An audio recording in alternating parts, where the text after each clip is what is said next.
Hello, everyone. This is Sister Garver. Welcome to week 8 for your Study and Life Skills class. I just wanted to go over this week's assignments pretty quickly. So the quiz this week is over chapter 5, so make sure you read that chapter and remember that you can use the chapter and any notes you've taken for that quiz. This week our academic skill plan is going to be over writing, and it's fairly standard. You're going to be doing it in the workbook. Remember to write down your situation, write a certain problem or concern that you have with writing, and then how you would like your situation to be. And then, like other weeks, you're going to go ahead and choose some options for possible choices of how you can fix your situation. Remember, this exercise is part of the wise choice process where you choose some options and then you evaluate those options to see what you think will have the best outcome. I'm still having a few students who are forgetting to do this step of making sure to put your likely outcome. So you think this is what will probably happen if I make that choice. So don't forget to fill these out. And then after you do those, you're going to choose one of your possible strategies to work on. Remember to write that strategy as a specific action in your goal here. And remember to fill out your DAP sentences. Just one sentence for each one of those is just fine. And remember to say when and how you will evaluate your plan. Most students just choose to say that they will evaluate when they do the ASP plan, the ASP skill report next week. So it's a very simple way to evaluate it. So that's the academic skill plan for writing. Your next assignment is you're going to have choice between journals 16 or 17. Remember that if you do both, you can get 5 points of extra credit. Let's take a look at those for a minute.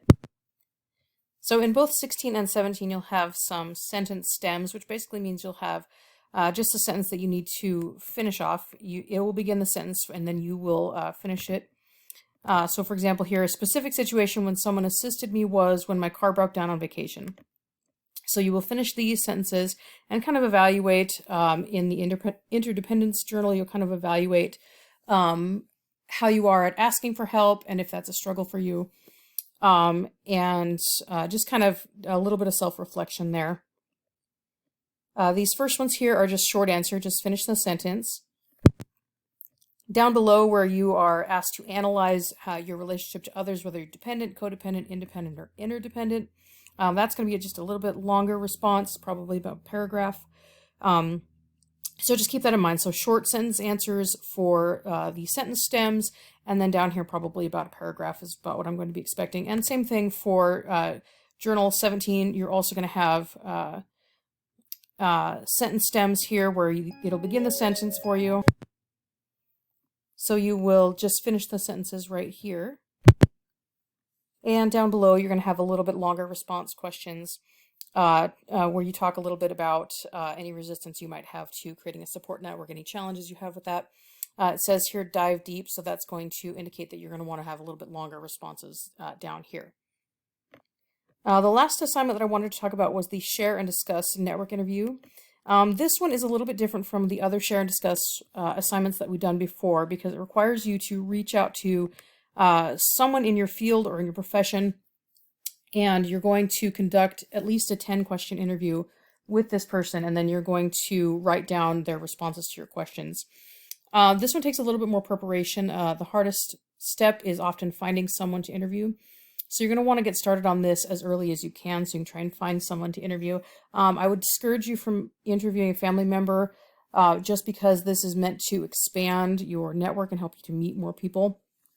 You're going to get on here and try to connect with someone using the BYUI Connect, but if you you can choose to connect with someone that way and find someone in your chosen field.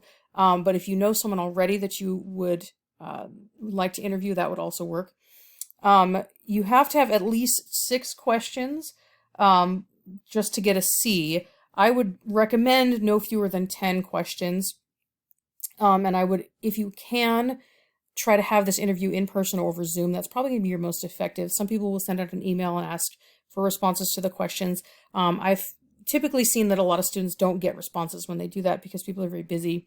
And it's a little bit easier to have a personal interaction than just send out an email. So I would recommend getting started on this as soon as you can because, again, the biggest challenge that a lot of students have is they have a difficult time finding someone to interview.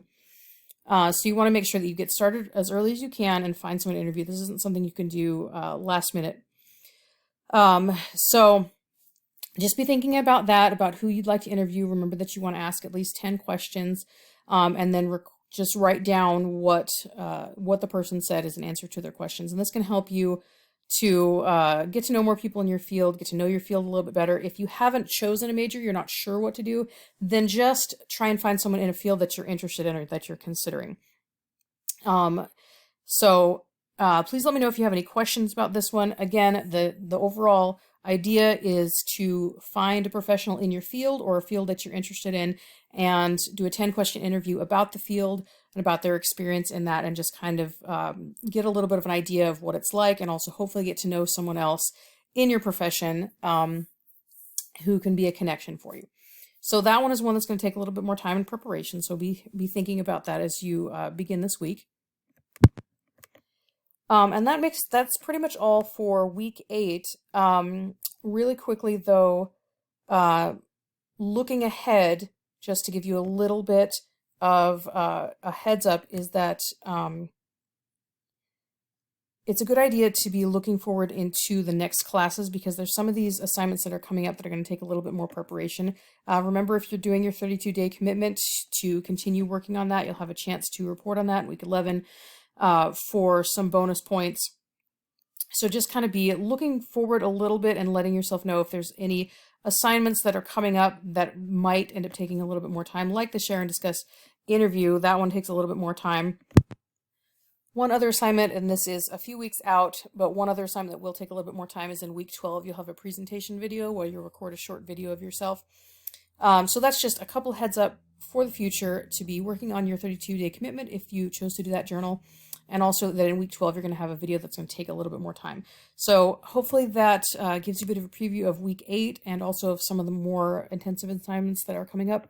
Let me know if you have any questions. Thanks so much. Bye-bye.